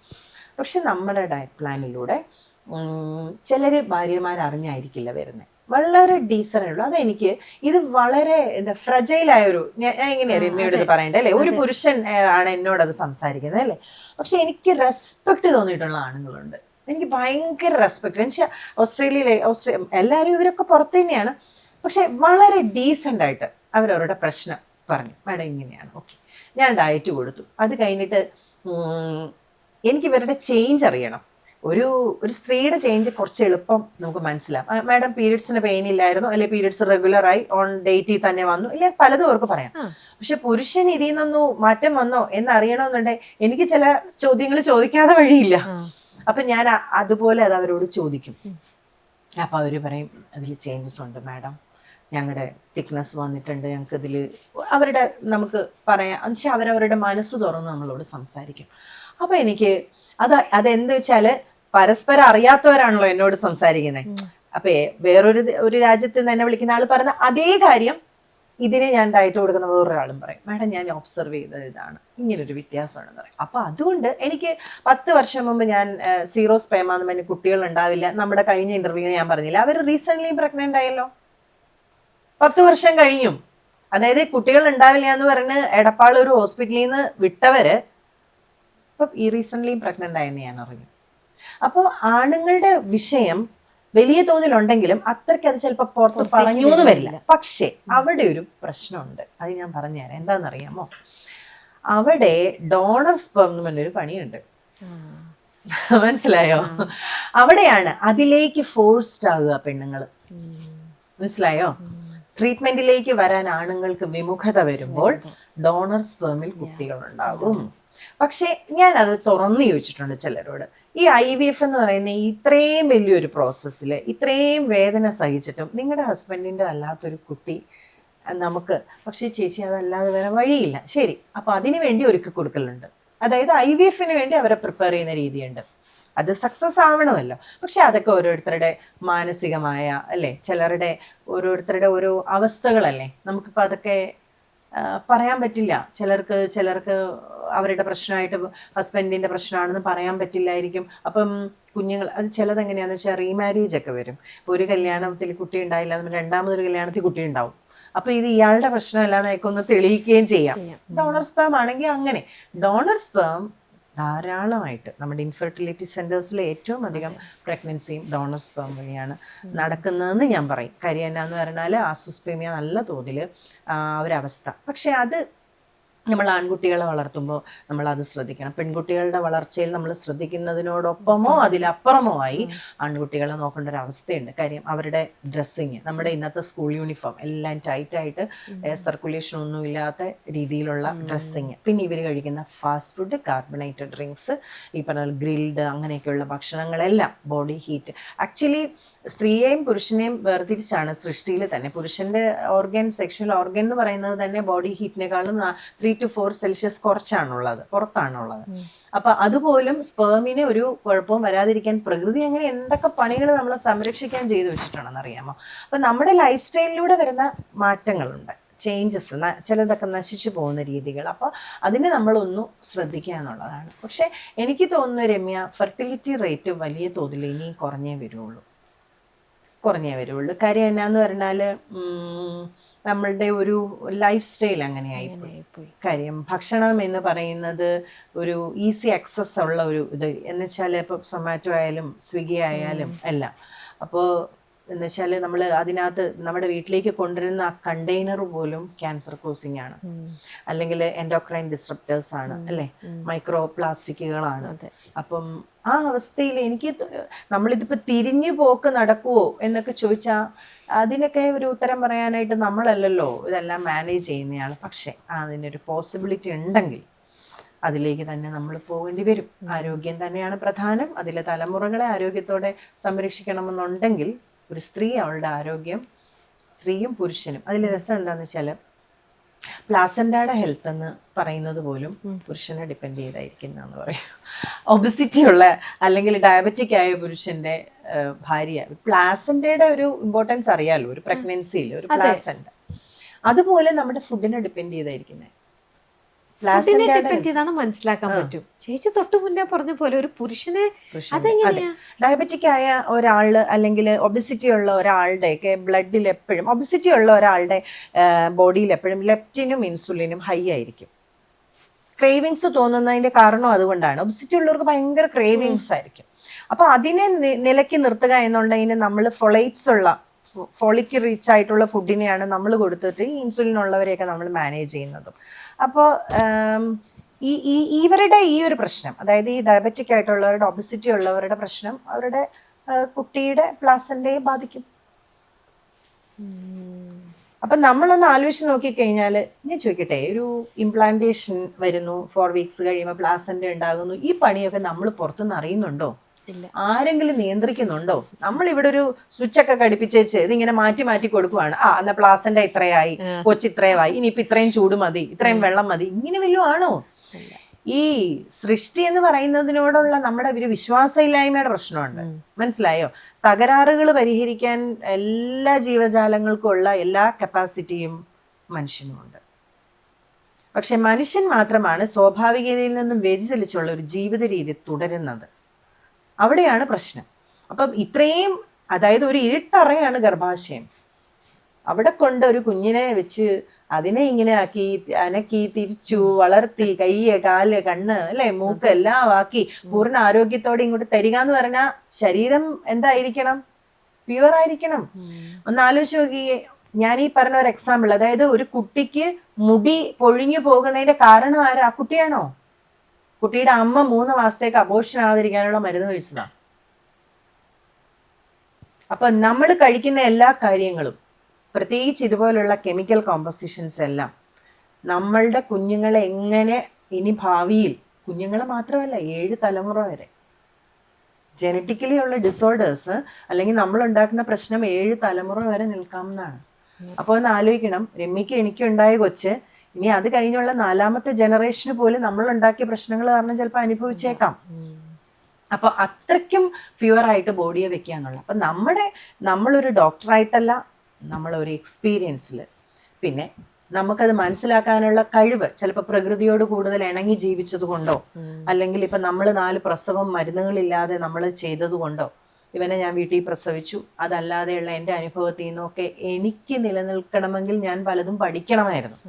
കാര്യം ഞാൻ എൻ്റെ മോനെ വീട്ടിൽ പ്രസവിക്കാൻ തീരുമാനിച്ചപ്പോൾ ഞാനിതൊരു പരാജയം ആകരുതെന്നൊരാഗ്രഹം എനിക്ക് വരുമല്ലോ. കാര്യം അത് അന്ന് മാധ്യമങ്ങളിൽ വളരെ ശ്രദ്ധേയമായി നിൽക്കുന്ന ഒരു ഫാമിലിയാണ് ഞങ്ങൾ. ആ മമ്മൂക്കയുടെ കൃഷി, ശ്രീനിയേട്ടനുമായിട്ടൊക്കെയുള്ള കൃഷി, പിന്നെ പല പല കാര്യങ്ങളൊക്കെ ചെയ്ത് നിൽക്കുക. അപ്പം എനിക്കൊരു പ്രസവത്തിലെ പാകപ്പിഴയെന്ന് പറഞ്ഞാൽ അത് വലിയൊരു വാർത്തയായി മാറും. അപ്പൊ അതുകൊണ്ട് ഞാൻ ഓരോ മൊമെന്റ്, രമ്യ എനിക്ക് തോന്നുന്നു ഞാൻ എൻ്റെ പ്രഗ്നൻസിയുടെ 7 months തൊട്ട് ഓൾമോസ്റ്റ് റോ ഫുഡിലാണ് പോയത്. ഇവനെ ഗർഭിണിയായിരിക്കുന്ന കാലത്ത് പഴങ്ങളും പച്ചക്കറികളും മാത്രമേ, ചോറൊക്കെ എനിക്ക് കഴിക്കണമെന്നുണ്ടായിരുന്നെങ്കിൽ പോലും ഞാൻ ആ വെല്ലുവിളി ഓർത്തു വേണം, എനിക്ക് എന്തെങ്കിലും അബദ്ധം പറ്റിയാൽ എന്നെ എല്ലാവരും കൂടെ എടുത്തിട്ട് ശരിയാക്കുമല്ലോ. അപ്പൊ ഞാൻ അത്രയും അലർട്ടായിരുന്നു. അപ്പൊ എനിക്ക് തോന്നുന്നു ഇപ്പൊ ഗർഭിണി എന്നൊക്കെ പറയുമ്പോൾ അങ്ങ് പാമ്പർ ചെയ്തെല്ലാം കൊടുത്തും എടുത്തൊക്കെ വേണം. അവരെ നമ്മൾ സ്നേഹിക്കണം, പരിചരിക്കണം, അവർക്കെല്ലാം കൊടുക്കണം. അപ്പൊ ഞാൻ പറഞ്ഞത്, നമ്മൾ അങ്ങനെ ഒരു തോട്ട് നമുക്ക് വേണം. നമ്മളിത് ചെയ്തു കഴിഞ്ഞാൽ നമ്മുടെ ശരീരത്തിന് എന്തൊക്കെ മാറ്റങ്ങൾ വേണം. അപ്പം റീസെൻ്റ്ലി ഞാൻ ഒരു വ്യക്തിയോട് സംസാരിച്ചപ്പോൾ അദ്ദേഹം പറഞ്ഞു, ഞാൻ പലരോടും പലതും കഴിച്ചോട്ടെ എന്ന് ചോദിക്കുമ്പോഴും വിത്ത് യുവർ ബോഡീസ് പെർമിഷൻ, നിങ്ങളുടെ ബോഡി പെർമിറ്റ് ചെയ്താൽ നിങ്ങളത് കഴിച്ചോ. നമ്മൾ അങ്ങനെ ഒരു പെർമിഷൻ ബോഡിയോട് എടുക്കുന്നില്ലല്ലോ ആരും, അല്ലേ? ഇപ്പം നമ്മളാണെങ്കിലും ചില കാര്യങ്ങൾ കഴിക്കുന്നതിന് മുമ്പ് ഓക്കെ ഇത് നമുക്ക് പറ്റുമോ, സ്യൂട്ടബിൾ ആകുമോ എന്ന് ചോദിക്കും. ഇപ്പം ഡയറ്റ് ആണെങ്കിൽ പോലും രമ്യ, ഇപ്പം നമ്മൾ കൊടുക്കുന്ന എല്ലാവർക്കും ഒരു ഡയറ്റ് അല്ല. ഒരാൾക്ക് ഒരു 7 days കൊടുത്തിട്ട് അത് ടോളറൻ്റ് ആണോ, അവർക്ക് അതിൽ ടോളറൻസ് ഉണ്ടോ, കംഫർട്ട് ഉണ്ടോ എന്ന് നോക്കിയിട്ട് മാത്രമേ അതിൻ്റെ നെക്സ്റ്റ് സ്റ്റെപ്പിലേക്ക് പോവുള്ളൂ. ഇല്ലെന്നുണ്ടെങ്കിൽ അത് ടോട്ടലി മാറ്റും. മിക്കവാറും അങ്ങനെ വരാറില്ല. കാര്യം ഞാൻ അവരുടെ നേച്ചർ നോക്കിയിട്ടേ നമ്മൾ കൊടുക്കാറുള്ളൂ. ഇനി ഒന്ന് ചോദിച്ചോട്ടെ, ചേച്ചിക്ക് ഇപ്പം പ്രഗ്നന്റ് ആയിട്ട് റിലേറ്റഡ് ആയിട്ടുള്ള പല കോംപ്ലിക്കേഷൻസ് ആണ് എല്ലാവരും വരുമ്പോൾ, ക്ലയൻസ് വരുമ്പോൾ പറയുന്നുണ്ടാവുക. ഇനി പല അസുഖത്തിലുള്ളത്, ഇപ്പൊ ചേച്ചി TBയുടെയും ഇതെല്ലാം പറഞ്ഞു. ഇതിനൊക്കെ ചേച്ചി ഒന്നിരുന്ന് അവരെ കേട്ട് മനസ്സിലാക്കി ചേച്ചിക്ക് ഒരു സൊല്യൂഷനിലേക്ക് പെട്ടെന്ന് 2-3 ചോദ്യത്തിനുള്ളിൽ എത്താൻ പറ്റിയിട്ടുണ്ടെന്ന് ചേച്ചി പറഞ്ഞു. ഇതിൽ ചേച്ചീനെ എപ്പോഴെങ്കിലും കോംപ്ലിക്കേറ്റ് ചെയ്തിട്ടുള്ള ഈശ്വര, ഇവരുടെ ഈ ഒരു കേസ് ഭയങ്കര കോംപ്ലിക്കേറ്റഡ് ആണല്ലോ. ഞാൻ ഇതിന് എങ്ങനെ ഒരു മറുപടി കൊടുക്കും? അല്ലെങ്കിൽ ചേച്ചി തന്നെ സെൽഫ് പ്രിപ്പയർ ചെയ്ത് കൂടുതലായിട്ടും പ്രിപ്പയർ ചെയ്ത് ഒരു ഡയറ്റ് ഉണ്ടാക്കിയ ഒരു പേഷ്യൻ്റ് ഉണ്ടായിട്ടുണ്ടോ? ഈ ലേറ്റന്റ് TBയുടെ ഞാൻ അങ്ങനെ അങ്ങനെ ഉണ്ടാക്കിയിട്ടുണ്ട്. കാര്യം ഇത് ഇവർക്ക് റിക്കവർ ആയില്ലെങ്കിൽ ഇവർ ഈ 9 month മെഡിസിൻ കഴിക്കണം. ഓക്കെ. അപ്പൊ ഇതിന്ന് ഒരു കേസ്, ഇതൊരു കേസ്. പിന്നെ ഉള്ളത് എനിക്കൊരു ഇതെങ്ങനെയാന്ന് ശരിക്കും ഇതെനിക്ക് വേറൊരു ലൈഫായിട്ട് ഐ എം സോ താങ്ക്ഫുൾ നിങ്ങളോട് എല്ലാവരോടും. എന്ന് വെച്ചാല് ഞാനൊരു വലിയ പരാജയങ്ങളുടെ കഥയൊക്കെ അന്ന് ഇവിടെ വന്ന് പറഞ്ഞത് ഓർമ്മയില്ലേ? പക്ഷെ അവിടെ നിന്ന് എനിക്ക് ഒത്തിരി പേര് ഇപ്പൊ എന്നെ ചുറ്റിപ്പറ്റിയുണ്ട്. എനിക്ക് ചേച്ചിന്ന് വിളിക്കാനും അല്ലെ അങ്ങനെ കുറെ മനുഷ്യർ. അപ്പൊ ഇതിലൊക്കെ രസകരമായ കുറെ ആൾക്കാരുണ്ട്. ഞാൻ ചലഞ്ചായിട്ട് എടുത്തിരിക്കുന്ന ഒരു ഇതുണ്ട്. എന്താ വെച്ചാല് ഒരു ഇൻസുലിൻ എടുക്കുന്ന ഹസ്ബൻഡ്, വൈഫ് നേഴ്സാണ്. വൈഫിന് വെയിറ്റ് കൂടുതലാണ്, ഹസ്ബൻഡിന് ഇൻസുലിൻ എടുക്കണം. അപ്പൊ ഇവർക്ക് ആദ്യം ഒരേ ഡയറ്റ് കൊടുത്തു, അത് കഴിഞ്ഞ് മാറ്റി കൊടുത്തു കഴിഞ്ഞ് ഇപ്പം ഞങ്ങളുടെ ഡെയിലി പണി എന്നാന്ന് വെച്ചാൽ ഇദ്ദേഹത്തിന് രാത്രി ഞങ്ങൾ ഓരോരോ ഫുഡ് ആദ്യം കൊടുത്തു നോക്കി രാവിലെ ഫാസ്റ്റിങ്ങിൽ പുള്ളിയുടെ ബ്ലഡ് ഷുഗർ നോക്കി ഞങ്ങളിപ്പോൾ പുള്ളിയെ സെറ്റാക്കി. ഞാനും പുള്ളിക്കാരത്തെയും കൂടെ ചേച്ചി പുള്ളി ഇന്ന് ഇതാട്ടോ കഴിച്ചത്, നമുക്ക് നാളെ രാവിലെ നോക്കാം. ഞാനിവിടെ വൈകുന്നേരം ഒരു 5 മണി ഒരു 6 മണിയാകുമ്പോൾ കറക്റ്റ് പുള്ളിക്കാരത്തിയുടെ മെസ്സേജ് വരും, ചേച്ചി പുള്ളിയുടെ ഇത് ഇങ്ങനെയാണ്. അപ്പം ഞങ്ങൾ നോക്കിയിട്ട് എന്ത് കൊടുത്തപ്പോഴാണ് ഇത് കുറഞ്ഞത്. അങ്ങനെ ഞങ്ങൾ അങ്ങനെ നോക്കി പുള്ളിയെ ഞങ്ങൾ 2 പേരും കൂടെ ഇപ്പം സെറ്റാക്കി. പുള്ളിക്ക് കുറേ ഡിസ്ഫങ്ഷൻസ് ഉണ്ടായിരുന്നു, അതെല്ലാം മാറ്റി ഇതൊക്കെ ഞങ്ങൾ ഓപ്പൺ ആയിട്ട് സംസാരിച്ച് ഒരു കൂട്ടുകാരിയെ പോലെ നിർത്തിയാൻ കൊണ്ടുവന്നു. പിന്നെ മോളെ എനിക്ക് ചലഞ്ചായിട്ട് തോന്നിയിട്ടുള്ള ഈ SLE ആണ്. ഞാൻ അപ്പോൾ രമ്യ പറയുമ്പോൾ ഞാൻ ഓർത്തെ കാര്യം അതൊരു വല്ലാത്ത അവസ്ഥയായിരുന്നു ആ കുട്ടിയുടെ. കാര്യം ഈ ഓട്ടോ ഇമ്മ്യൂൺ ഡിസീസാണത്. ഇവർക്ക് ഗർഭിണിയാകണം. ആദ്യം എന്നോട് ഇത് ഗർഭിണിയാണോ എന്നൊക്കെ ഞാൻ പറഞ്ഞു, മോളെ ഇപ്പോൾ ഗർഭിണിയാൻ പറ്റില്ല, ആദ്യം നമുക്ക് ഇതൊക്കെ ഒന്ന് സോൾവ് ചെയ്യാം എന്നിട്ട് ഗർഭിണിയാം. അപ്പോൾ എനിക്ക് എങ്ങനെയാന്ന് വെച്ചാൽ രമ്യ ഇപ്പം ഞാൻ പറഞ്ഞത് നമ്മുടെ മുഖത്തൊരു പാടുണ്ടെങ്കിൽ ഞാനതൊക്കെ എനിക്ക് മനസ്സിലാക്കിയിട്ടുണ്ട്. അപ്പോൾ ഉണ്ടെങ്കിൽ നമുക്കിത് ഇതെപ്പം മാറും എന്നല്ലേ. സ്കിൻ ഡിസീസ് എന്ന് പറയുന്നത് നമുക്കൊരു വലിയ പ്രശ്നങ്ങൾ, അത് സ്ട്രെസ്സിൽ നിന്ന് ഡെവലപ്പ് ചെയ്യുന്നതാണ്. എന്നാൽ പോലും ഇതൊരു വലിയ പ്രശ്നമല്ലേ. അത് നിറയെ മുടിയൊക്കെ ഉള്ളൊരു കൊച്ചിൻ്റെ ഉച്ചി മുഴുവൻ മുടിയില്ല. അത് കഴിഞ്ഞാണ് അപ്പം ഞങ്ങളിങ്ങനെ ചർച്ച ചെയ്യുന്ന സമയത്ത് ഞാൻ ആദ്യം ഈ കേസ് ഞാൻ എങ്ങനെ എടുക്കും. കാര്യം ഇതിന് വയറിൻ്റെയൊക്കെ ഫോട്ടോ വെച്ചത് ഞാൻ സങ്കടം വന്നിട്ടുണ്ട്. അപ്പം ഞാൻ ഓർത്ത് ഇതെങ്ങനെ ഇതെടുക്കും, ഞാൻ ഇതെവിടെ തുടങ്ങും. അതെ, ഒരു ലോഡ് മരുന്ന് കഴിക്കുന്നു അമൃത ഹോസ്പിറ്റലിൽ നിന്ന്, ഇമ്മ്യൂണോ സപ്രസൻസ് കഴിക്കുന്നു, പല മെഡിസിൻസ് കഴിച്ചുകൊണ്ടിരിക്കുക രാവിലെ. അങ്ങനെ ഞങ്ങൾ ആദ്യം ആയുർവേദ മെഡിസിൻ ഞാൻ സ്റ്റോപ്പ് ചെയ്തു. അത് മറ്റേ ആയുർവേദത്തോടുള്ള ഒരു ഡിസ്റെസ്പെക്റ്റും കൊണ്ടല്ല കേട്ടോ, ആയുർവേദമൊക്കെ ഒത്തിരി മഹത്തായ ഒരു ഇത് തന്നെയാണ്. പക്ഷേ ഞാൻ അതിനെ സ്റ്റോപ്പ് ചെയ്യിപ്പിച്ചു. കാര്യം ഇതെല്ലാം കൂടി ഇതിന് പറ്റുന്നില്ല, താങ്ങാൻ പറ്റുന്നില്ല. അങ്ങനെ പിന്നെ മോളെ എന്നാൽ ഒരെണ്ണം നിർത്ത്, എന്തായാലും അലോപ്പതി നിർത്താനുള്ള ധൈര്യം ഇല്ലല്ലോ, എന്നാൽ അത് നിർത്ത്. അങ്ങനെ അത് ആദ്യം സ്റ്റോപ്പ് ചെയ്യിപ്പിച്ചു. ഇവക്ക് ട്രയൽ കൊടുക്കാൻ തുടങ്ങി. ഞാൻ ഓരോരോ ഫുഡ് ട്രയൽ ഇട്ടു, ഇതൊന്ന് ചെയ്ത് നോക്കിയിട്ട് ഇതിൻ്റെ പറ. അപ്പോൾ ഏറ്റവും വലിയൊരു ചലഞ്ച് ഈ ഇമ്മ്യൂണോ സപ്രസൻസ് കഴിക്കുന്നവർക്ക് ഭയങ്കര ടോളറൻസ് കുറവായിരിക്കും ഫൈബറിനോടൊക്കെ. അപ്പോൾ ഇവർക്ക് ലൂസ് മോഷനൊക്കെ വരും.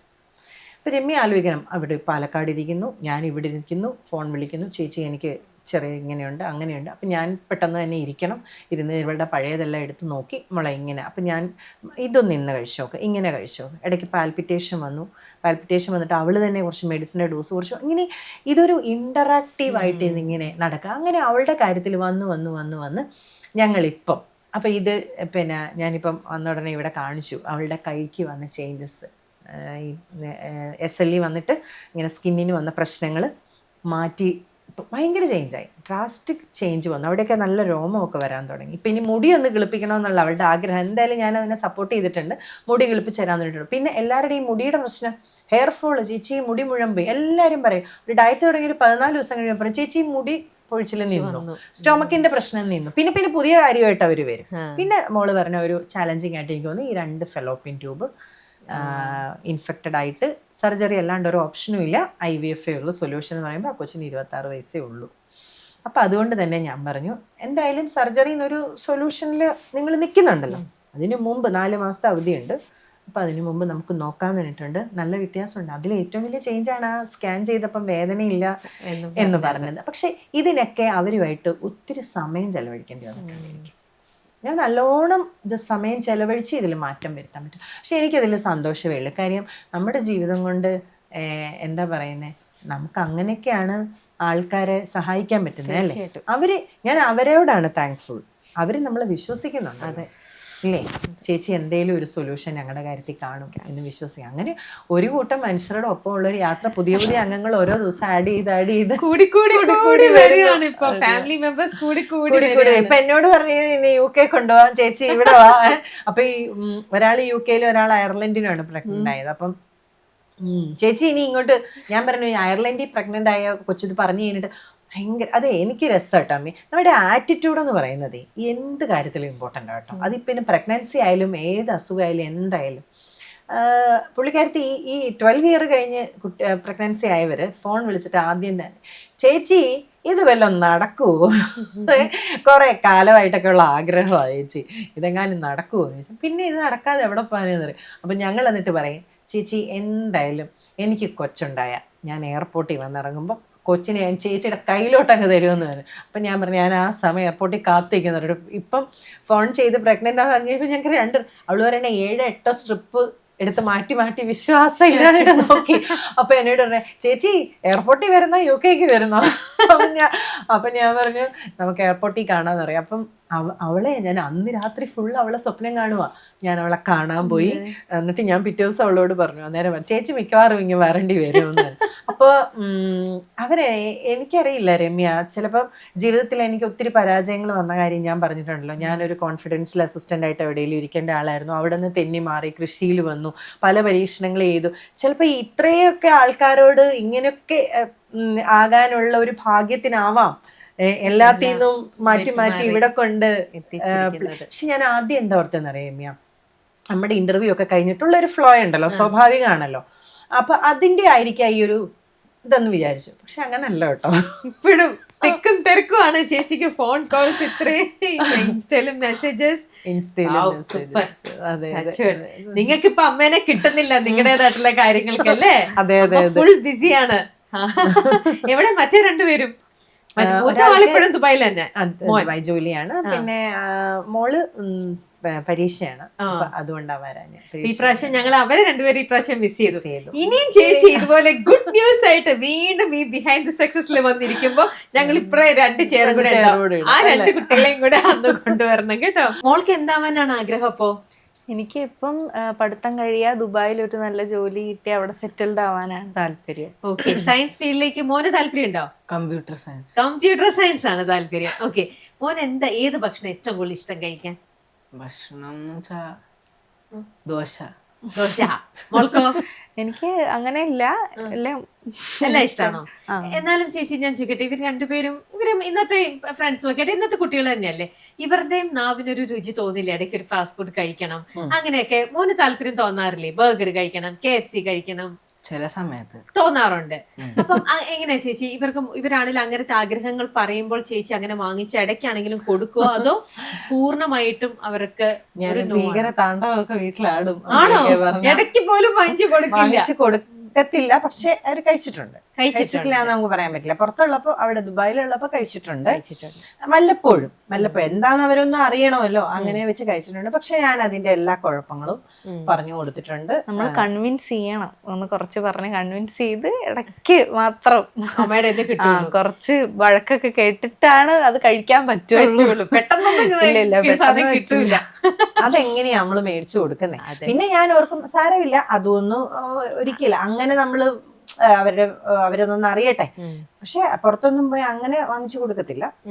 വളരെ നമുക്ക് ഏതെങ്കിലും യാത്രകളിലൊക്കെ എന്തെങ്കിലും ഭക്ഷണം കഴിക്കണമെങ്കിൽ അത് നമ്മുടെ നാടൻ ഭക്ഷണം തന്നെ കഴിക്കും. അങ്ങനെയാണ് പോകുന്നത്. ഇപ്പൊ നിങ്ങൾ 4 പേരും 4 കുട്ടികളും ചേച്ചിയും കൂടെ വീട്ടിലിരിക്കുമ്പോ ഇവരുടെ ഓരോരുത്തരുടെയും ഹെൽത്ത് കണ്ടീഷൻ എന്താണെന്ന് നോക്കിയും കണ്ടും ചേച്ചിയുടെ വേറെ രീതിയിലാണ് ചേച്ചിയുടെയും പോയിക്കൊണ്ടിരിക്കുന്നത്.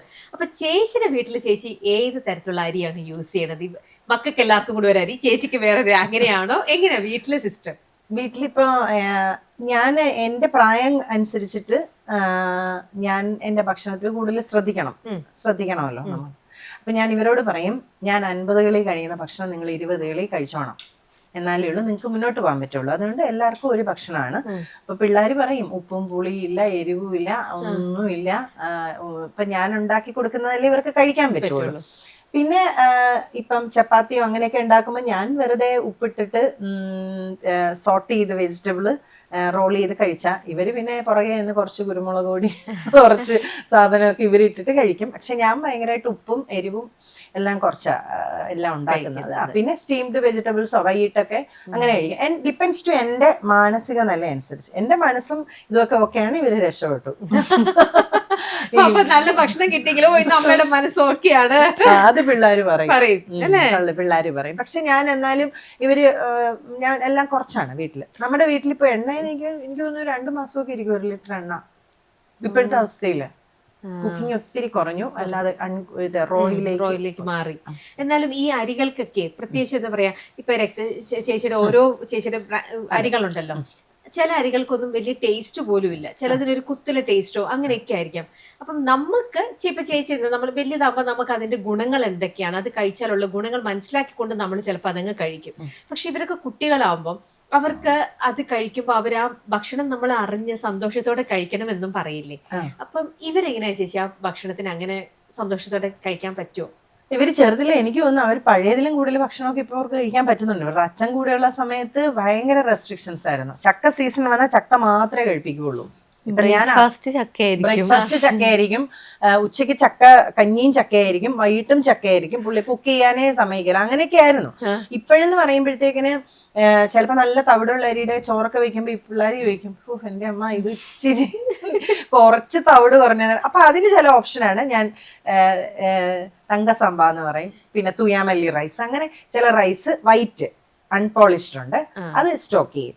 അപ്പൊ അത് ഇവർക്ക് അങ്ങനെ വേണമെന്നുണ്ടെങ്കിൽ ഇവരായിരിക്കും. എന്തായാലും ഞാൻ എണീറ്റ് കഴിഞ്ഞാൽ എനിക്ക് വിശന്ന ഞാൻ എന്റെ ഭക്ഷണം ആദ്യം ഉണ്ടാക്കി കഴിക്കും. പിന്നെ ഇവർക്ക് കോളേജിലൊക്കെ പോകണമെങ്കിൽ അങ്ങനെ കൊടുക്കും. അപ്പൊ എന്തായാലും ഞാൻ എല്ലാ വീട്ടുകാരോടും അതാണ്, നമ്മൾ ഒരു ദിവസം എല്ലാ ദിവസവും ഒരേ അരി കഴിക്കേണ്ട കാര്യമില്ല.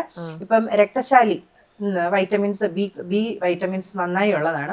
അപ്പൊ അത് നന്നായി കഴിക്കാം. B6 B5, പിന്നെ ഇപ്പൊ പൂങ്കാർ റൈസ് ആണ്, വുമൺ റൈസ് നമ്മൾ നേരത്തെ പറഞ്ഞിട്ടുണ്ട്, അതിനകത്ത് B1 ഉണ്ട്. അപ്പൊ എല്ലാം നല്ല വിറ്റമിൻ മിനറൽ റിച്ച് ആയിരിക്കണം. പിന്നെ ആന്റി ഓക്സിഡൻസ് നമ്മുടെ ഈ അരിയിലുണ്ട്. അപ്പൊ ഞാൻ എപ്പോഴും ഫുഡിൽ കൊടുക്കുമ്പോൾ പിന്നെ വഴുതനങ്ങ അങ്ങനെ ചില സാധനങ്ങൾ കംപ്ലീറ്റ്ലി വീട്ടിൽ വാളംപുളി ഇല്ല, വഴുതനങ്ങ കൊണ്ടുള്ള കറി വെക്കാറില്ല, അങ്ങനെയുള്ളതൊന്നുമില്ല.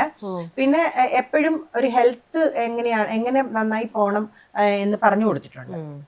അപ്പൊ അതൊരു സങ്കടമാണ്. കാര്യം നമ്മൾ ഇവരൊക്കെ വേറെ കുടുംബത്തിലോട്ട് മീൻസ് ജീവിക്കാനൊക്കെ തുടങ്ങുമ്പം എത്രത്തോളം ഇവർക്കൊക്കെ അത് പറ്റും എന്നതിന്റെ എന്തായാലും ഇവർക്ക് ആർക്കും മരുന്ന് കൊടുത്തിട്ടില്ല, ഇവനും കൊടുത്തിട്ടില്ല, ആർക്കും മരുന്ന് കൊടുത്തിട്ടില്ല. മരുന്നെന്ന് പറയുമ്പോൾ പിന്നെ അത്ര ക്രിട്ടിക്കൽ എന്ന് പറയുമ്പോൾ ഹോമിയോ കൊടുത്തിട്ടുണ്ട്, അതല്ലാതെ ഒരു അലോപ്പതി മരുന്നും കൊടുത്തിട്ടില്ല. പനിയൊക്കെ വന്ന് കിടന്നാലും ഞാൻ തന്നെ കെയർ ചെയ്യും, ഫാസ്റ്റിങ് കൊടുക്കും. ഫാസ്റ്റിങ് കഴിഞ്ഞിട്ട് അവർ ഓക്കെ ആയി വരുന്ന സമയത്ത് കരിക്കും വെള്ളം സ്റ്റെപ്പ് ബൈ സ്റ്റെപ്പാണ്, കരിക്കും വെള്ളം കൊടുക്കും, പിന്നെ ഫ്രൂട്ട്സ് കൊടുക്കും, അത് കഴിയുമ്പോൾ ഒരു നേരം കഞ്ഞി കൊടുക്കും. പിന്നെ എക്സ്പീരിയൻസ്ഡ് ആണ് ഞാൻ, ഇതൊക്കെ കുഞ്ഞിലായിരിക്കുമ്പോ തൊട്ടേ ഇങ്ങനെയാണ്. അവരോട് ഞാൻ പറഞ്ഞിട്ടുണ്ട്, ഭക്ഷണമാണ് ആരോഗ്യത്തിന്റെ അടിസ്ഥാനം. ആകുന്ന കാലം അത് നമുക്ക് കഴിക്കാം, അതൊരു ഭാഗ്യമാണ്. നല്ല ഭക്ഷണം കഴിക്കുക എന്ന് പറഞ്ഞാൽ അതൊരു ഭാഗ്യം തന്നെയാണ്. അപ്പൊ പലതരത്തിലുള്ള അരികളുടെ ഉൽപ്പന്നങ്ങൾ എല്ലാമാണ് വീട്ടില് കൂടുതലായിട്ടും നമ്മൾ വെച്ച് കൊടുത്ത് കഴിക്കുന്നത്. ഓക്കെ, അപ്പൊ എന്തായാലും ചേച്ചി ഒരുപാട് സന്തോഷം, ഒരുപാട് നല്ല നല്ല ഗുഡ് ന്യൂസസ് ഇന്റർനാഷണൽ ലെവലിലും നാഷണൽ ലെവലിലും ഓരോ നല്ല അങ്ങനെ ഒരുപാട് നല്ല വാർത്തകൾ കേട്ടു. ഒരുപാട് സന്തോഷം, ഞങ്ങളും അതിന്റെ ഒരു ഭാഗമായി എന്നറിഞ്ഞത് ഒരുപാട് സന്തോഷമുണ്ട്. ഇനിയും ഈ ലോകത്ത് ഇതുപോലത്തെ ഹെൽത്തി ആയിട്ടുള്ള ഒരുപാട് കുഞ്ഞു കുട്ടികള് ചേച്ചി ത്രൂ തന്നെ ഉണ്ടാവട്ടെ. ചേച്ചി ഇനിയും ഈ ഒരു വീഡിയോ കണ്ടതിന് ശേഷം ഈ ഒരു കാര്യത്തിലേക്ക് ഒരുപാട് പേർക്ക് എത്ര നോക്കിയാലും ഉത്തരം കിട്ടാതെ നിൽക്കുന്ന ഒരുപാട് പേരുണ്ടാവും. അവരുടെ കൈകളിലേക്ക് ഞങ്ങൾ ബി ചേച്ചിയെ സമ്മാനിക്കുകയാണ്. ചേച്ചിക്ക് അതിനുള്ളൊരു ഭാഗ്യം ദൈവം, അതിനുള്ള ഇതൊക്കെ ഒരു മാജിക്കൽ പവർ ദൈവം തന്നിരിക്കുകയാണ്. സോ ചേച്ചി ജസ്റ്റ് കീപ് ഗോയിങ്, നമുക്ക് വീണ്ടും കാണാം. Thank you. സിനിമ സ്വപ്നം കാണുന്നവർക്ക് ചാവറ ഫിലിം സ്കൂൾ, കൊച്ചി.